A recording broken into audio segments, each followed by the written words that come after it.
away we go. Guess who's sick? Again, This guy. with the sickness. Down with the sickness. You should eat raw onions. I'm good. Yeah, it'll help. I'm ogre. Hashtag onions. Onions are like ogres. Onions have layers. Ogres have layers. Exactly. And I don't really wear layers in the winter. Better out than in. I don't need layers in the winter. Cold never bothered me anyway. Beautiful, cold opening. Good job. You did it. I brought this. That's why we're recording on Tuesday and we're dropping this episode absolutely as soon as we possibly can because we are late for the week. Hashtag sick. Can't record that. And hopefully we can record sooner, Saturday or Sunday. 6th or 7th day of the week. You're Phoenix, I'm Will, and we're here to bring on the questions. Maybe we should do an episode on this whole 6-7 phenomenon. Well, maybe, but people are saying 6-7 is dead now, but... Is it? Well, people have wanted 6-7 to be dead. Who are these people? Well, there's this teacher. He's not one of my teachers. He's black teacher. He's a social studies teacher. Okay. But he had like a whole funeral for 6-7. And from my friends, because they're on that team, they've told me if they even do like the hand movements or say 6-7 and like... An angel gets its wings. No. If they mean like... If they didn't mean to say 6-7 for 6-7, if they mean to say 6-7 like 6-7, then they're gonna get, I think, lunch detention. Like he gives them lunch detention. Mm-hmm. Or ISS. One of those two. Laying down the authority on the black team. And then the yearbook teacher, she just told us today, because she was my sub for the end of the day today. For math. But she's also the yearbook teacher, and she said she wanted to put like a page on the like a memorial page on for 6-7, like a funeral page on the last page of the yearbook, and so you close it on 6-7. But I'm gonna write 6-7 in everyone's yearbooks. They should take out pages 6, 7, and 67. Well, there's not 67 pages in a yearbook. Brother, I think there is. Not in our yearbooks. What? There was not that many in our yearbooks. I think so. Maybe in the high school yearbooks, but not in ours. Speaking of year. Oh, yeah. We're going to get into that. Just led right out to that. Cold opening. Restart. You're Phoenix. I'm Will. We're here to bring on the questions. Tell me about those links, would you? Well, you can find them. Well, when you go to linktree.com/BOTQS. Mm-hmm. That's the place to do it. You can find so many things. Hear us on Spotify, Apple Podcasts, Spreaker. That's the good one. Go to that one. Podbean, we're there too. Spreaker's the money one. That's yep. I mean, we're not like getting a bunch of money from that, but we've made tens of cents. Yes. We made sense. So far. Make sense? Yep. You can watch full episodes on the YouTubes, clips on Instagram, TikTok. Try to do that. I should do more random clips. Just like clip out. Because I guess to gain traction on TikTok, you're supposed to post 1 to 3 times per day. And I'm more like 1 to 3 times per week. You get involved too, man. You want to do stuff? I could make clips of every time I say 6-7 and put it. Yeah, man. You can go right to the YouTube, hit that little remix button, pick a clip that's 15 seconds or 60 seconds long. 6-7 seconds. It can't be 6-7 seconds. You can do 16 or 17 seconds. You can do 6 or 7 seconds. 6-7. Yep, that's it. Onward and upward. So, Miss Phoenix, what question are we bringing in this episode? How did the months get their names, and why are they in that order? Kind of a sequel to the days of the week. How did they get their names? That was one of the early episodes. That was it during the summer, right? I think that Of was 2025. So long ago. Like, You look back in our episodes, way back in, episode 6. 6-7. How did the days of the week get their names? It was early. It was right before Easter, actually. Because the next one was what do bunnies and eggs have to do with Easter?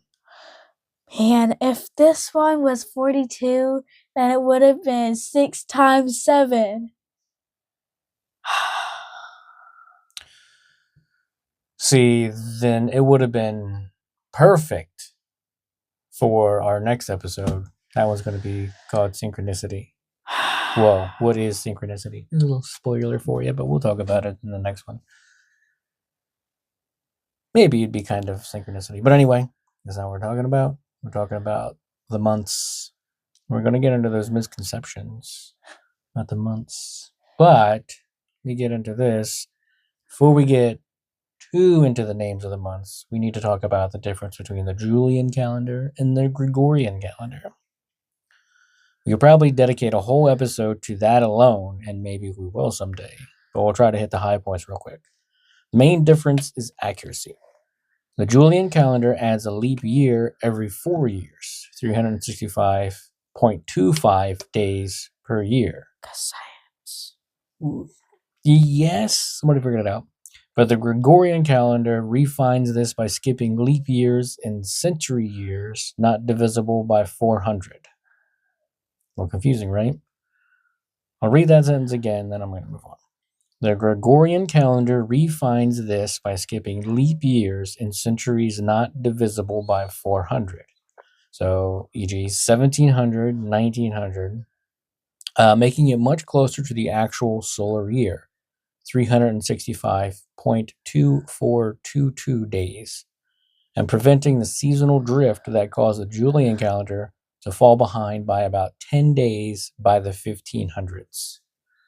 The Gregorian calendar, introduced in 1582, is the globally standard civil calendar today, while the Julian calendar is still used by some Orthodox churches.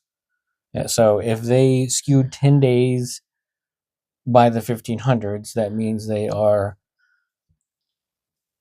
at least 5 more days behind in the 2000s. No, that's not right. It would be 2.5 more days. Because 500 years, right? Is that what I'm doing? Anyway, they're a little more off. They're pushing 2 weeks off from the Gregorian calendar. Go ahead, read that next paragraph. See if you can make any more sense of this. In the Julian calendar, every year divisible by 4 is a leap year. The average year length is 365.25 days.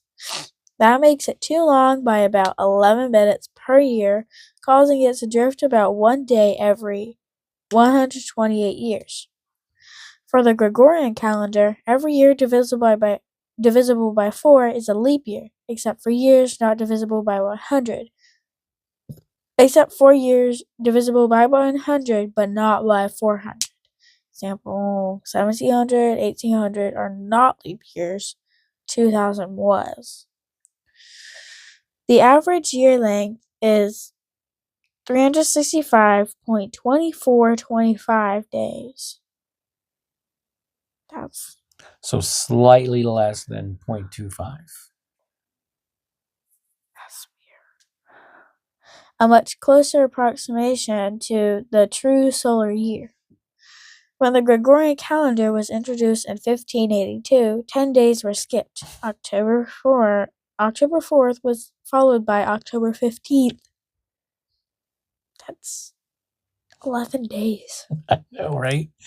And people went to sleep on October 4th and they woke up October 15th. Did I sleep for 2 weeks? October 4th. There's about 16 more days until Halloween. What?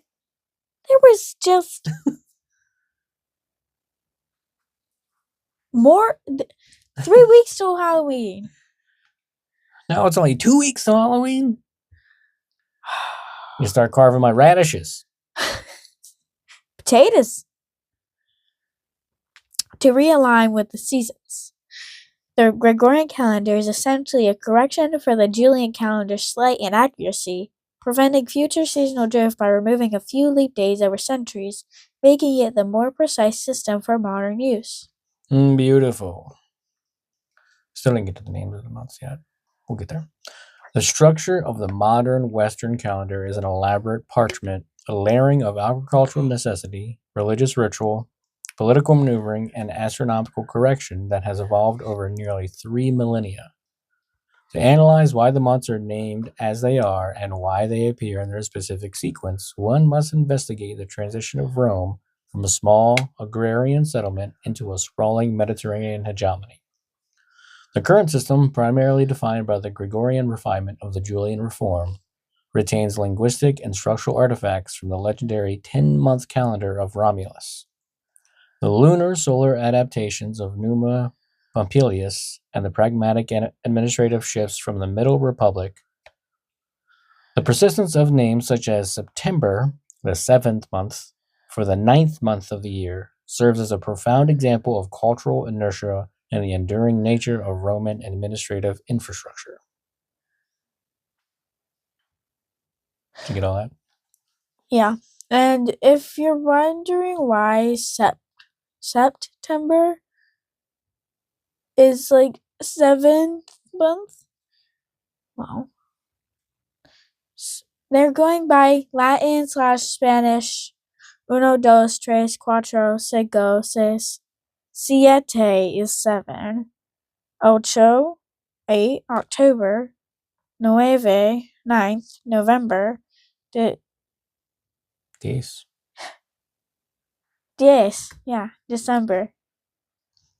Yep. So it's all like Spanish and Frenchish and Germish and Italianish. All that is Latin. It's all derivatives of the Latin stuff. Because that's basically, because Romans spoke Latin, and then all that was like in the Roman Empire, or at least somewhere in the Roman empires. That time, those countries, Europe. What's now known as Europe. Yeah. European countries were once the Roman Empire. Okay? When You I got go to it. the bathroom, I'm a peeing.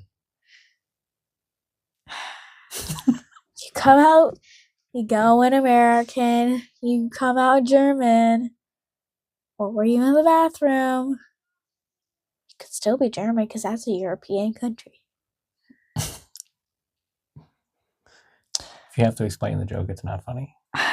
Which makes it funnier. Because you're German. Germs. You get it. I don't think that's why they named the country that. Well, I don't think there's many germs in Germany. Oh, really? Probably not. It's probably one of the cleaner countries. It's a European country. It's like because they open the windows at random times. Let a little air in every day. To get rid of mold. There's a weird, what is that? I don't remember what it's called. I watch Luften? I don't know. Liam Karps on Instagram. He does the German guy. Like the super strict German guy. Maybe. He's hilarious. But anyway, he talks about that stuff. What I'm talking about. You go. Historical and legendary accounts generally attribute to the first formal Roman calendar to Romulus, the city's mythical founder. around 753 BCE. I know about Romulus and Remus. Oh, do you? Remus is the one that died. 'Cause he fought over. I think Romulus is dead too. Well, It's been a while. Remus died first because Romulus probably killed him. Because it's called Rome, not Reem. They fought over the name. This primordial system was fundamentally linked to the rhythms of the earth and the requirements of an early agricultural society. It consisted of only 10 months, beginning in the spring with Martius, and concluding in the late autumn with December. March. A March and March. Get it? Figured it out. You get it. I wonder what they do in April. We might find out. Acrobats in Wait a April. minute. You know why they're marching? War. They need more. Rome needs to be more Rome. They're flexible for war. They're roaming. They're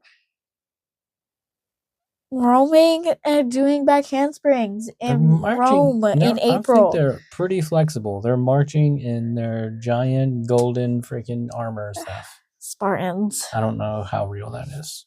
It's probably real. A little real, probably. Shiny armor stuff. It's gotta be true to that. But it seems impractical to me. Excuse me. Anyway.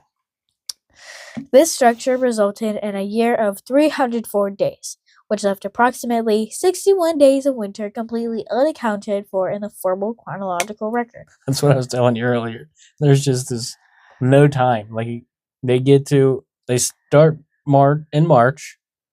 That's when everybody wakes up, come out of hibernation or what have you. And then December, they're like, okay, well, we're going to stop counting the days now. Merry Christmas. I'm going to go sleep now for... None of the rest of these days count. 4 moons? 61 days, however many moons that is. 6 days. In this archaic context, winter was not merely a cold season, but a nameless, monthless void during which the primary activities of Roman life, farming and warfare, were suspended. Can you guess what months those are? They're not. They weren't months. Can you guess what months those are today? Because they are months today. We don't have any monthless periods. Take a guess. I dare you. I'm not telling you the answer until later. Keep going. Oh, okay. Thanks. For an agrarian population, time that did not involve planting, harvesting, or military campaigning was effectively irrelevant to the state's formal organization. Romans simply ceased counting months after the autumn harvest and the completion of the planting season in December, resuming the count only with the arrival of the first new moon of spring. Those months are as follows. I'm going to just tag team them. You take that. Take the first one, I go. Martius, dedicated to Mars, god of war and agriculture, with 31 days. Aprilis, possibly Aperire. It's spelled Aperire. Looks French. Aperire.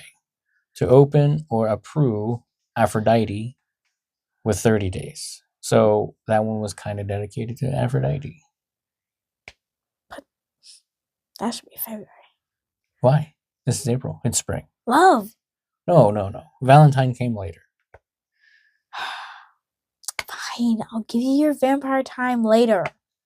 Aphrodite. Love. Yes. Love. Spring. New life. Younger. Yeah. New life. Wabbits be wabbiting. Yeah. That's why we have rabbit. What? Easter. That's what it was. Yeah, that's the one. Maius, dedicated to the goddess Maya or Maioris, elders, with 31 days. Hey. Iunius, dedicated to the goddess Juno or Ionores, youth, with 30 days. Quintilis, the 5th month, Latin Quintus, with 31 days. Sextilis, the 6th month, Latin sextus, with 30 days. And these ones we know today. September, the 7th month, Lapton. Latin septem, with 30 days. Septum piercings. October, the 8th month, Latin octo, with 31 days. November, the 9th month, Latin novem, with 30 days. And December, the 10th month, Latin decem, with 30 days. And all of them but October all have the M, tem, vem, and sem. You get it. I heard the words. Doesn't mean I got it. That carries over to the month, except for October, because Octo does not have the M. It's not Emily. Okay. It's Olivia. Go ahead. The naming convention of this era reveals a clear transition from theological veneration to utilitarian counting. The first 4 months were assigned names derived from deities or natural phenomena, while the remaining 6 were simply numbered in ordinal sequence. This suggests that the early Roman state prioritized the spiritual anchoring of the new year and the spring season, but defaulted to a more efficient mathematical designation as the agricultural cycle matured. They're just like, September, yep, we got planning to do. Yep. That's a good month for these goddesses and the elders. And then that's number 5. That's number 6, 7, 8, 9, 6, 7. 10. The inherent limitations of a 304-day year meant that the Romulan calendar drifted rapidly out of alignment with the solar seasons, making it impossible to schedule religious festivals or agricultural activities with consistency. According to Roman tradition, Romulus' successor, Numa Pompilius, ruled from 715 to 673 BCE, recognized these inaccuracies and instituted a comprehensive reform intended to reconcile the lunar cycle with the solar year. Numa is credited with adding 2 new months to the calendar. Ionarius, which translates to January, and Februarius. You figure that one out. February. Numa's calendar reflected a sophisticated, albeit superstitious, approach to time, influenced by the contemporary Roman belief that even numbers were unlucky. Numa assigned lengths of 29 or 31 days to most months. This resulted in a total year length of 354 days. To reach 355 days, considered more auspicious, 1 additional day was added, resulting in a year that was roughly in line with the lunar cycle, but still significantly shorter than the solar year of 365.25 days. The Numan Republican calendar went as follows. Ionarius, Ionarius, 29 days. Februarius, 28 days. Martius, 31 days. Aprilis, 29 days. Maius, 31 days. Junius, 29 days. Quintilis, 31 days. Sextilis, 29 days. September, 29 days. October, 31 days. November, 29 days. And December, 29 days. There's a reoccurring pattern there, if you couldn't tell. And now that they were introduced, the answer to my question earlier of that just hibernation period in winter, January and February. Basically. You guessed it. Figured it out. They weren't there before. They are now. Good. Go ahead. I don't want to be hibernating. Why? When it's merely 4 degrees Fahrenheit outside. That's cold. Well, when would my birthday be then?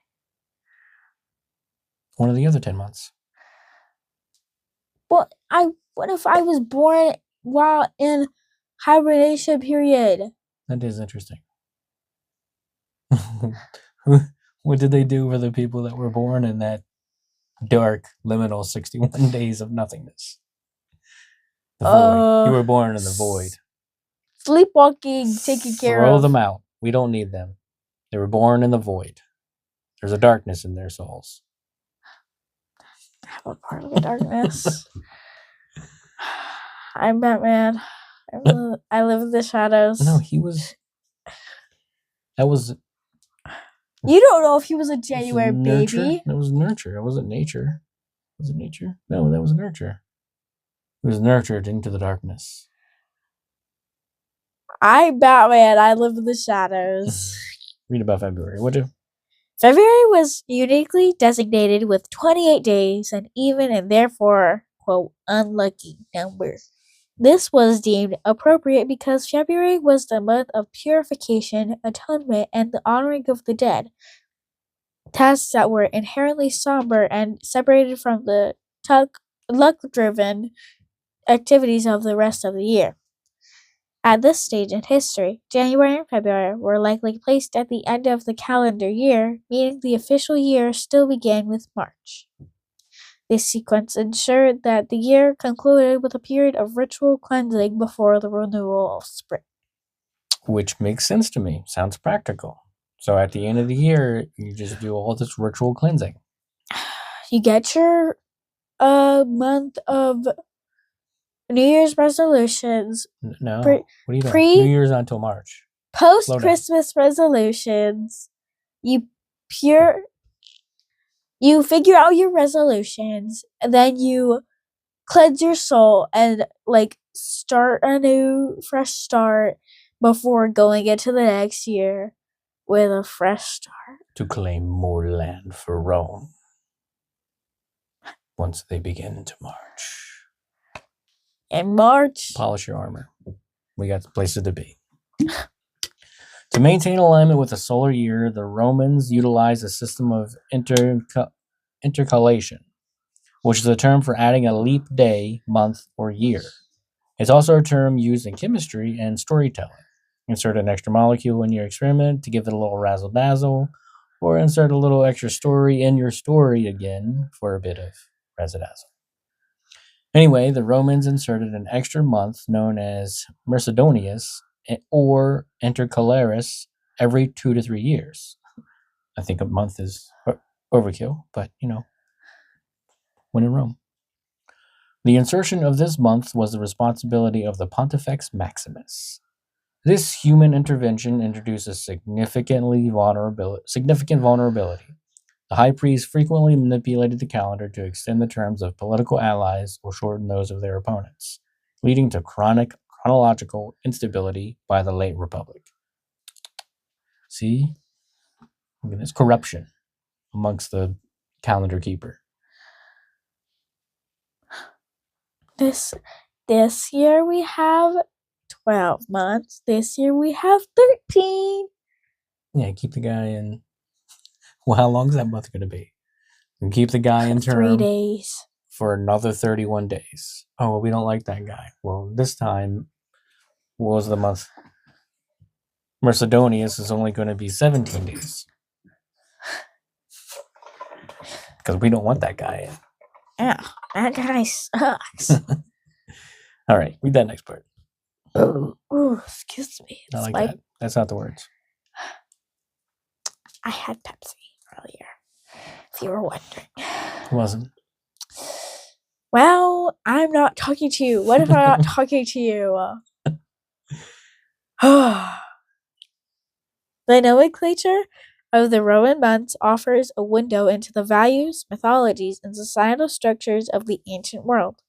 The names serve as more than just labels. They are artifacts of the Roman mindset, connecting the passage of time to specific divine protections and societal duties. Janarius is named for Janus, the Roman god of beginnings, transitions, gates, and doorways.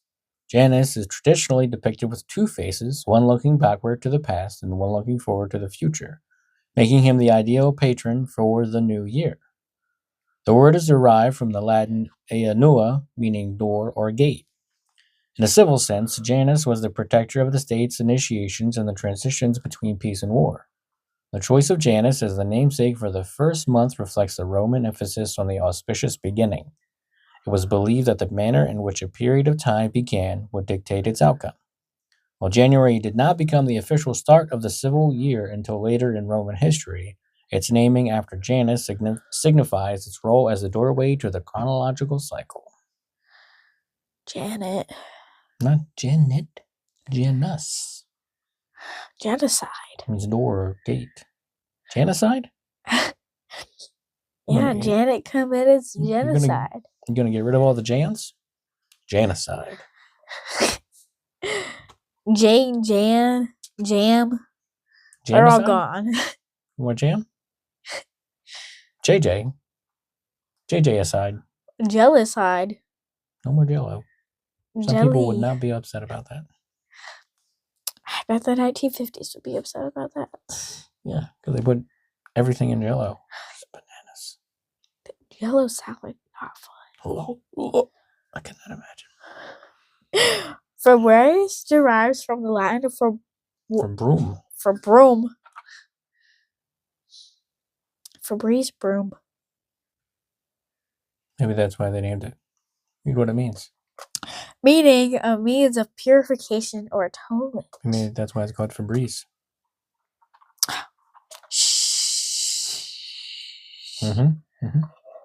My room smells so much better. Does it smell purified or atoned? I don't really know what atone means, but if you're purifying the bad odor of a room, yeah, Febreze helps with that. It's got a deeper meaning. Much better than fabuloso. Fabuloso. The month was named for the Februa, also known as the Februalia, or Dies Fuertes. Good job. Fuertes, a series of festivals focused on cleansing the city of bad omens and settling the spiritual and financial debts of the old year. Like I said, since we're starting the new year in January now, we're setting in stone those resolutions. That's what the word is. Yeah, atoning, purification, all that stuff. Getting ready to celebrate bunnies pooping out eggs. And leprechauns pinching you when you don't wear green. I think when they first introduced February, that was not a thing. It's a thing in my heart. These rituals took place toward the end of the month, most notably during the Lupercalia on February 15th, where purification instruments were used to ensure the city's fertility and health for the upcoming spring. Like I said, leprechauns. No, Lupercalia. No, that's in March.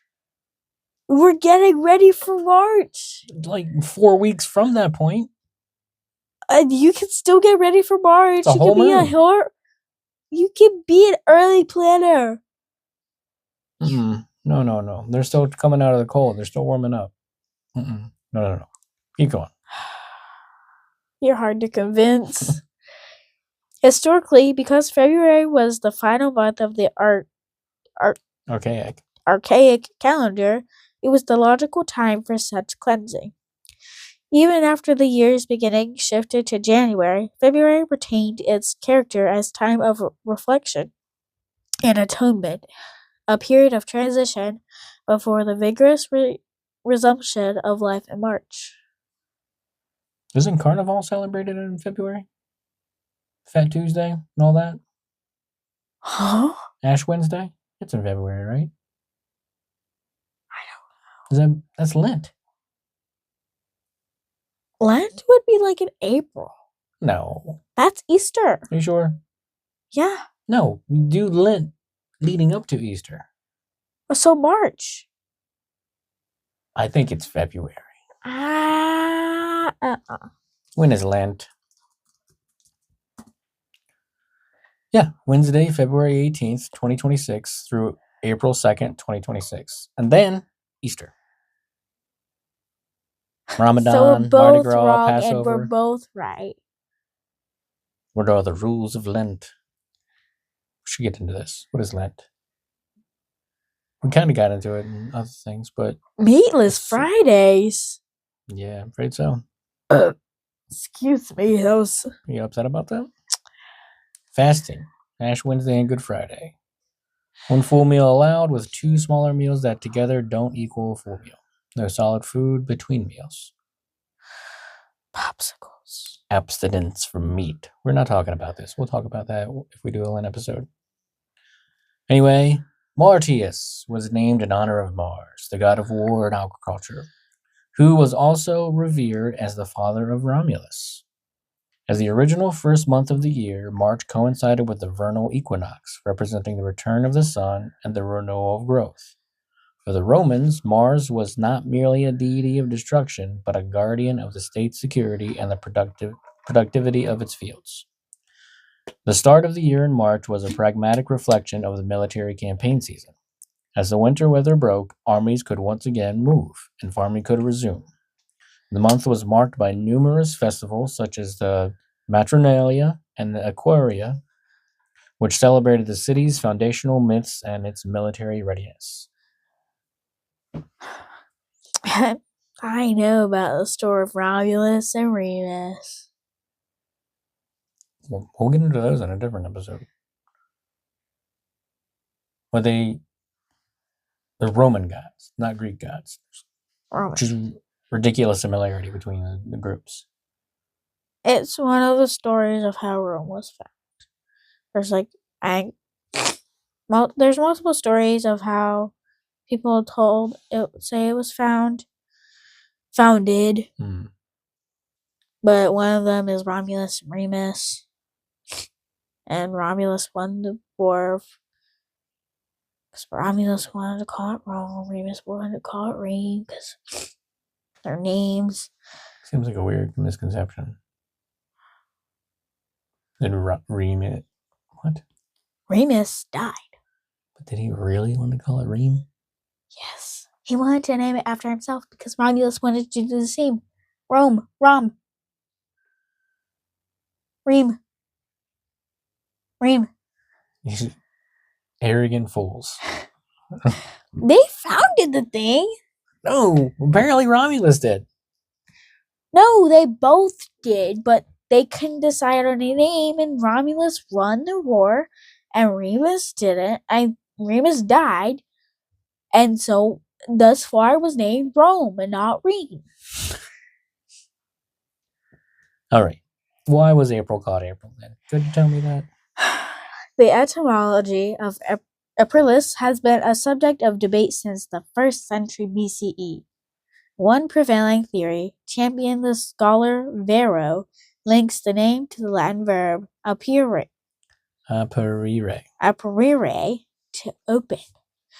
This is interpreted as a reference to the opening of flowers, buds, and the earth as spring reached its peak. However, many ancient authors, including the poet Ovid, proposed that Aprilis was a name for Aphrodite, the Greek goddess of love, whose name was transliterated into Latin as Apru via the Etruscan language.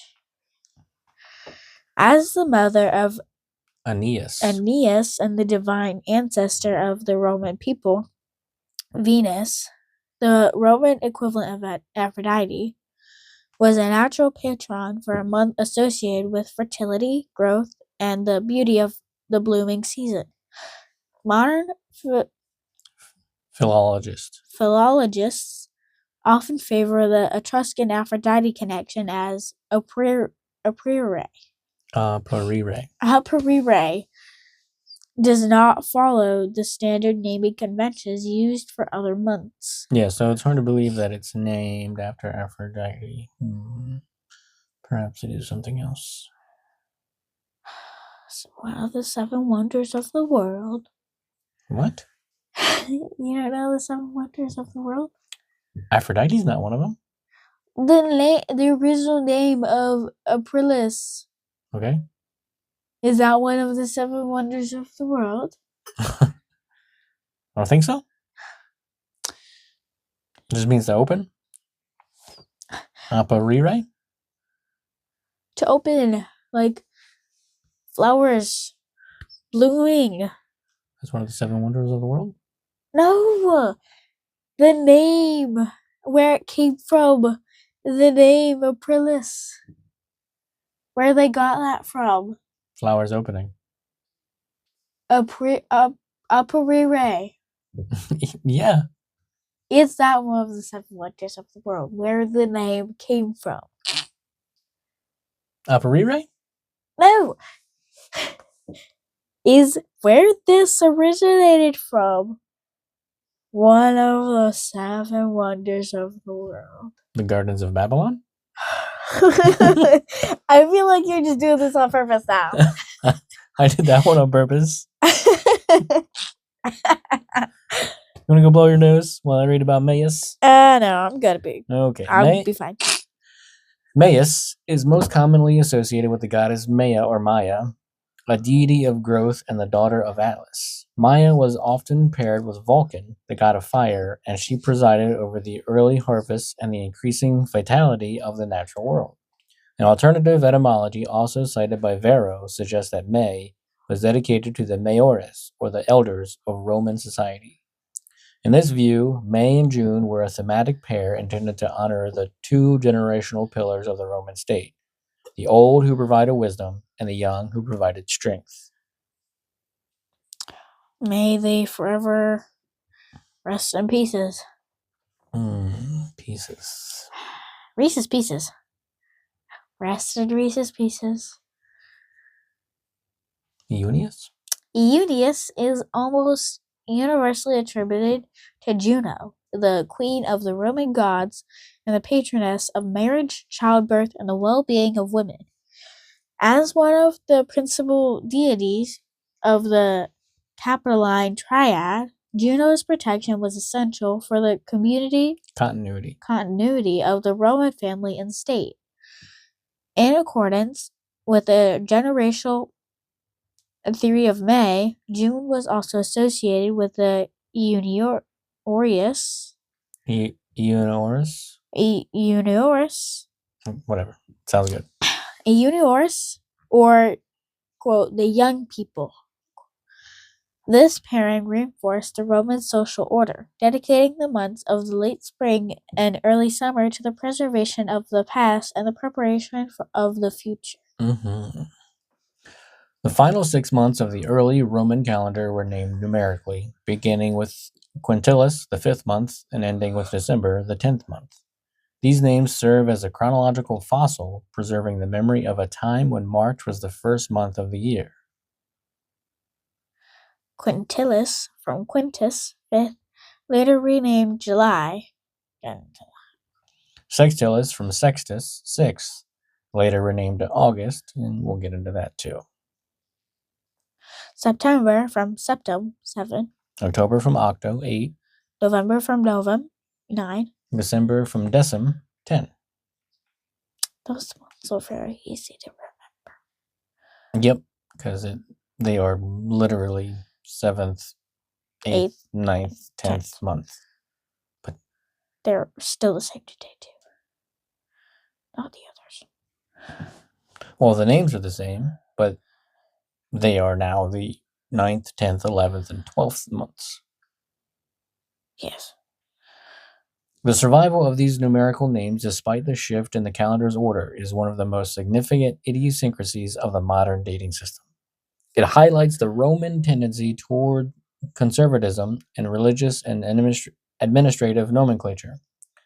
Once a name was established in the Fasti, official calendars, it was rarely changed without a monumental political reason. The most common question regarding the calendar is why September through December are the 9th through 12th months if their names mean 7th through 10th. Right. The answer lies in a specific military and administrative crisis that occurred in 153 BCE.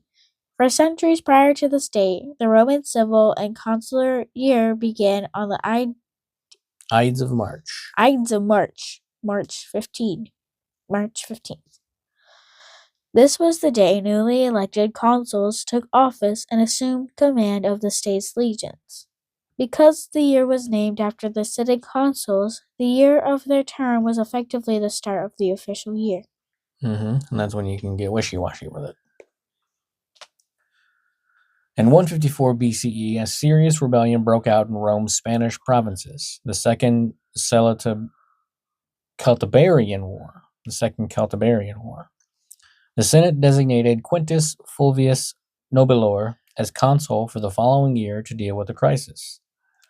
However, if Nobilior had waited until the traditional date of March 15 to take office, he would have had insufficient time to raise his legions, travel to the Iberian Peninsula, and begin his campaign before the onset of the summer heat and the subsequent autumn rains.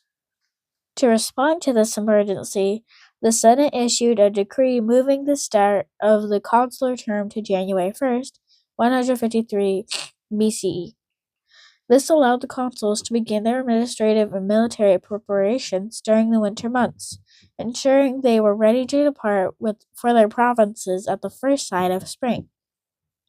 Although intended as a practical adjustment for a single military campaign, the change proved to be administratively superior for the governing of a growing empire. January 1st became the permanent start of the Roman civil year, even though the religious festivals and the numerical names of the months remained anchored to the old March-based system. There you go. That's why January 1 is the start of the new year. Because they wanted to go to war sooner. Of course they did. How do you feel about yourself now? Feel good about yourself? That was 2,179 years ago. 6, 7. No. That they were like, you know what? You need to get in office faster. Let's make the new start of the year January 1. These freaking And they all powder their chests and raise their shields and said, yeah. That skeleton. See you in March. Run. By the middle of the 1st century BCE, the manipulation of intercalation by the College of Pontiffs had rendered the Roman calendar virtually useless.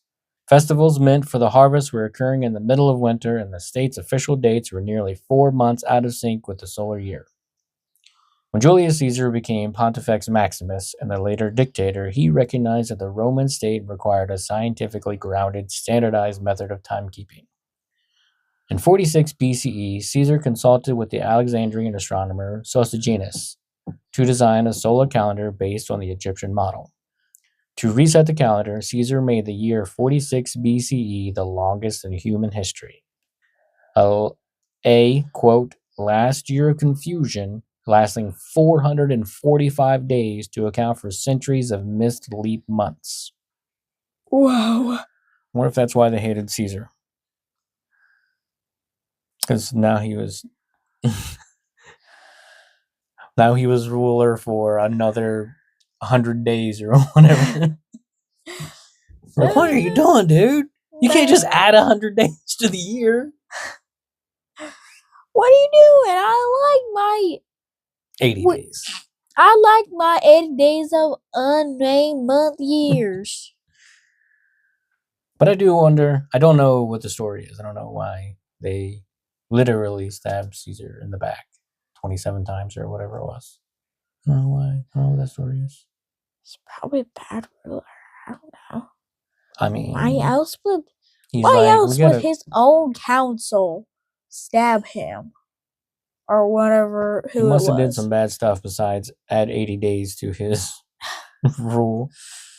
I mean, if you were to... And then later on, he's like, you know what? Since I fixed the calendar, I think I deserve a month. Go ahead, read about it.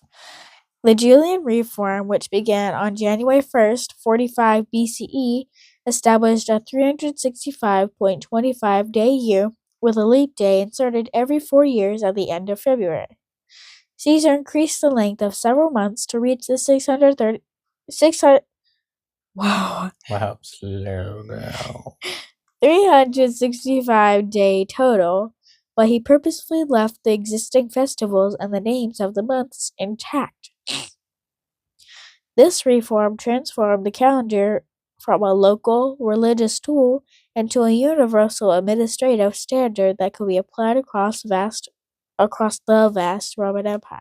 All right, so we got this little table here. So I guess we'll just read it like this. The month Janarius, or January, the length before Julius's reform, length before 46 BCE was 29 days.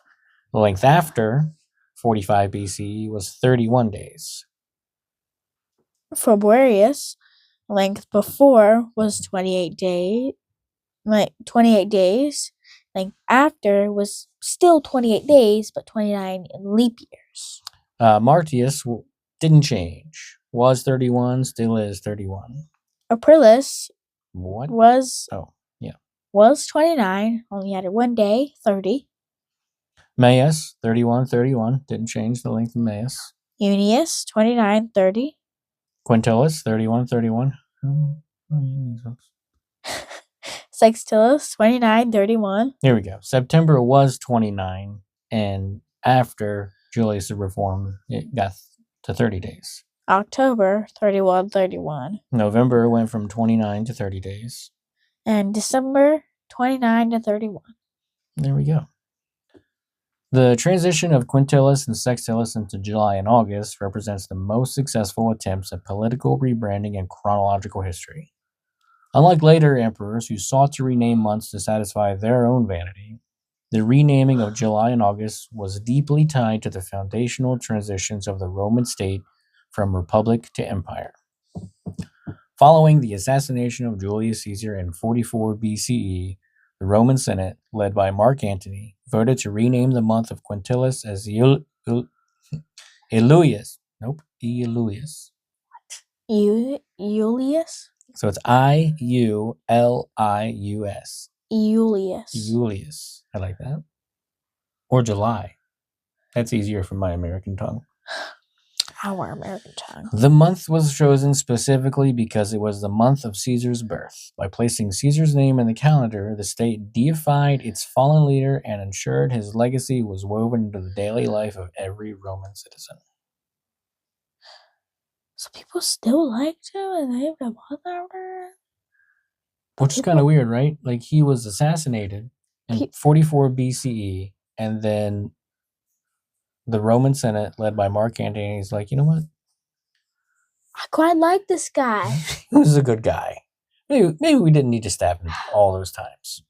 Maybe we didn't need to stab him. He was quite a good guy in my eyes. He ruled us for an additional 80 days.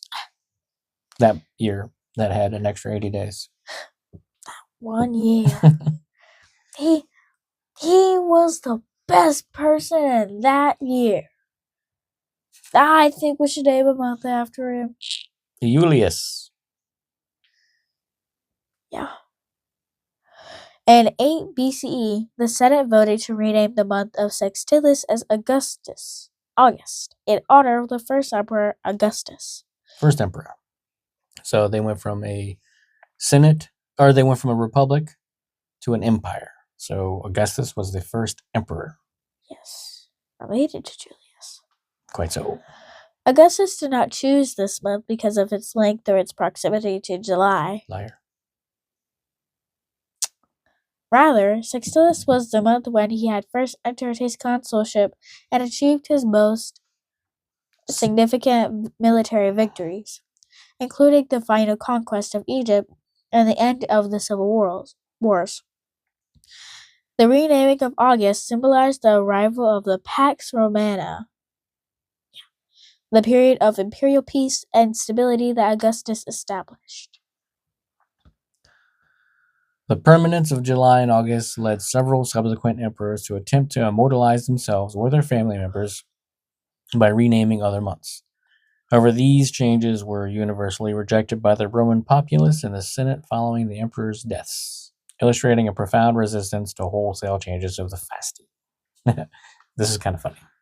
I wonder if they died like Julius. They were like, no, I don't like that idea. I don't know. Maybe. Tag team this one. Caligula. Caligula. Yeah. He's got a whole fun history too. We should get into at some point. I forget what that R stands for. Ruled. Ruled 37 to 41 CE. Renamed September as Germanicus in honor of his father. German. Germs. So we went from July. European. Iulius Augustus Germanicus. Germanicus. And he did that. So what it's saying here is during his rule, that was the months. He changed it during his rule, and then after he died, the Senate's like, I didn't like that. Yeah, we're gonna fix that we're changing that back. That was really, I didn't like that. But if I said that while he was here, I would have died. The Nero ruled from 54 to 68 CE, so the year 54.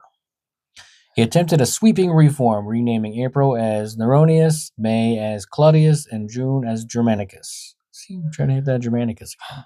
He liked Germanicus. You know what Nero did after Caligula?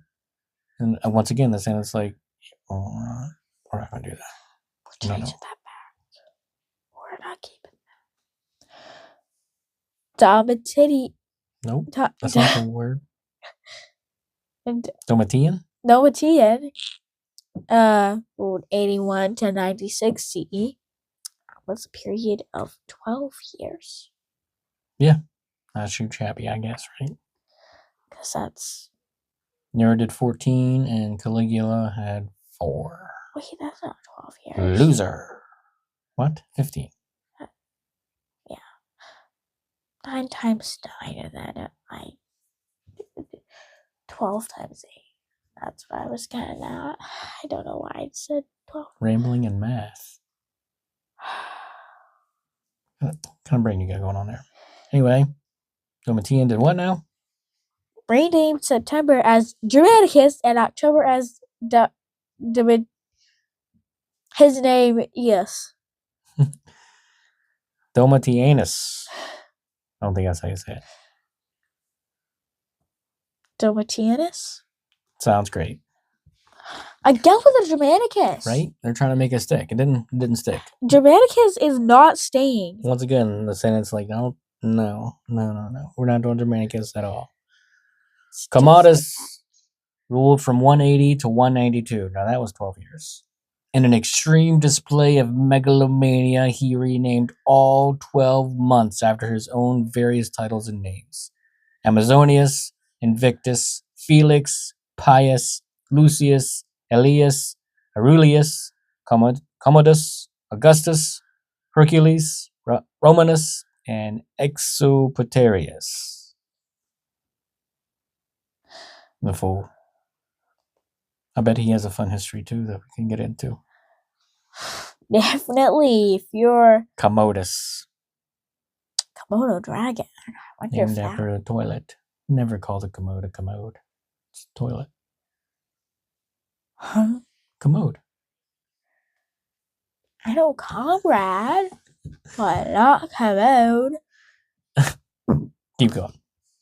Been an hour into this now. Following the assassination or suicide of these emperors, the Senate typically issued a decree of Dominatio Memoriae. Dominatio Memoriae and erasure of memory, and the calendar immediately reverted to the Julian standards. Of course, we're reverting back to Julius, who we killed, but we also like now. Yeah, I really want to get into who these rulers are that thought they could change the months, because they were either all assassinated or they all committed suicide. Was their ruling that bad? They were just like, nah, I can't do this no more. I'm so sorry, guys. I'm ending it here. Goodbye. Those are both dishonorable deaths, in my opinion. So the Senate's like, well, then dishonorable death, you know. But I guess Julius Caesar, it wasn't named July during his rule. It was named that after his death. Yeah. But Augustus, he ain't that during his Mm-hmm. Weird. Mm. This historical cycle demonstrates while the Roman calendar was a tool of political authority, it was also a deeply conservative cultural institution that could not be easily overridden by individual vanity. See, that was your downfall. Don't be persuaded by vanity. The complexity of the calendar's evolution has given rise to several widespread misconceptions that continue to permeate modern education and lore. Even I didn't know that January and February were not the first months in July and August. That I knew they were named after Julius Caesar and Augustus, but I didn't understand why the order was goofy. September being 7. October being What? 8. The most persistent myth in the history of the calendar is the claim that August has 31 days because Augustus stole a day from February to ensure his month was not shorter than Julius Caesar's. This story frequently asserts that August originally had 30 days and was lengthened, thus reducing February to its current 28 days. Analysis of the Julian reform confirms that this is entirely false. In Caesar's original 45 BCE calendar, January, Sextilis, August, and December were all assigned 31 days to fill out the 365-day year. February already had 28 days, a figure preserved from the ancient Numan calendar to avoid interfering with religious festivals. The story of Augustus stealing a day was an invention of the 13th century scholar Johannes de Sacrobosco, who sought to explain the uneven lengths of months through a narrative of imperial ego. Another vain fool. Another common error is the belief that Julius and Augustus added July and August as 2 brand new months to a 10-month calendar.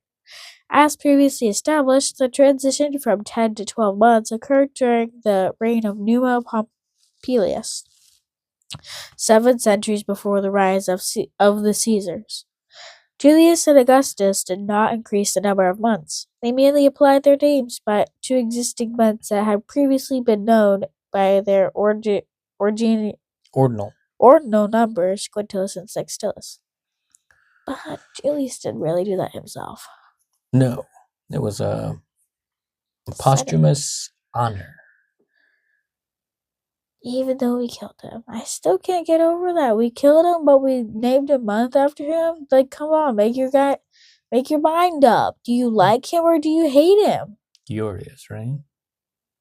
And we'll get into him. I don't know how soon. March, perhaps, or July. Hey, we'll do it in July in his month. Yeah, and we'll get into Augustus in August. What?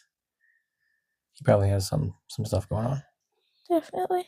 There is a frequent claim that the months September through December derive their names from Sanskrit numerals such as Saptum for 7 that were brought to Rome.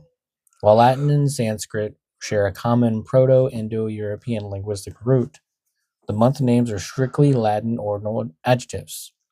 The similarity between septum and saptum, S-E-P-T-E-M, and S-A-P-T-A-M, is a result of their shared ancestry rather than a direct Roman borrowing from the East during the creation of the calendar. Septum is east. Septum is east. Yes, correct. I know words. The Julian calendar served the Roman Empire and medieval Europe for over 1,600 years. However, its 365.25 day calculation was slightly longer than the actual solar year, 365.2422 days, resulting in a drift of approximately 11 minutes per year. By the late 16th century, the calendar was 10 days out of sync with the seasons, which threatened the accurate calculation of Easter, the most significant date in the Christian liturgical calendar. In 1582, Pope Gregory VIII issued 13th. That was 10 out of 5. Issued the Papal Bull. That's Intergravissimus, introducing the Gregorian calendar. This reform removed the accumulated 10 days. October 4th was followed by October 15th, 1582. Again, you're waking up and it's 3 weeks till Halloween. You're going to sleep and it's 3 weeks till Halloween. You're waking up and it's 2 weeks. You slept for a week. Can't imagine being that lazy. There was some sleepy people back then, I guess. It's funny how they were just like, you know what we're going to do? We just got to knock off 11 days. Yeah, we're going to take these days from you. I wonder if they warned everybody. Like they were like, we need a town hall meeting. Everybody come to the square. We're going to tell everybody that we're going to shift the days. Today is October 4, and tomorrow's going to be October 15. Like, did some drunkards, they were in the tavern or whatever, they didn't get the message. They woke up and they were hungover for 11 days. They just passed out. Everyone just gets gaslighted. Everyone's like, October 5th, such a great day. Good morning. Good morning. Happy October 5th. October 5th? What are you talking about? I missed my tax payment. What? That's how I imagine it. Everybody was just gaslighted. No, I thought I had deadlines. Everyone's so stressed about school. But the moon didn't change. The moon didn't change at all. I know. Where is that? Oh. And refined the leap year rule. Years divisible by 100 would not be leap years unless they were also divisible by 400. The Gregorian reform was served to re-standardize January 1 as the official New Year's Day across the Christian world. During the Middle Ages, many European countries had moved the New Year to dates of religious significance, such as March 25, the Feast of the Annunciation, or December 25, Christmas. The Gregorian calendar's adoption by Catholic nations, Italy, Spain, France, was immediate. But Protestant and Orthodox nations persisted for centuries. England and its American colonies did not adopt the Gregorian calendar until 1752, at which time they were forced to skip 11 days and move their legal New Year from March 25 to January 1. Again, that was another time people were in what we consider North America, in the area of the United States, at least the 13 colonies. 1752. They were only 24 years away from establishing the United States of America. People were in the 13 colonies, and the English churches were like, so you guys are gonna have to fix your calendars, like they did back a couple hundred years ago. We're gonna have to skip 11 days too. Yeah, we're gonna have to do that. You know how long it took to get the message there? Probably 11 days, because they're in England. Wasn't no airplanes. They had a boat across the Atlantic. Yeah, and then they had to walk by a wagon around each of the 13 colonies. Because you can't carry that many people on a 1700s boat. Like, oh, by the way, it's October 15th now. I gotta go. I gotta go down there. It's gonna take me 2 days to get down to Virginia. And then I gotta tell them, now it's October 17th. So, you missed a couple days. So, have fun. Happy October 15th. It's not the 5th. Oh, and by the way, the New Year's January 1. What? You just told me. We've adopted the Gregorian calendar.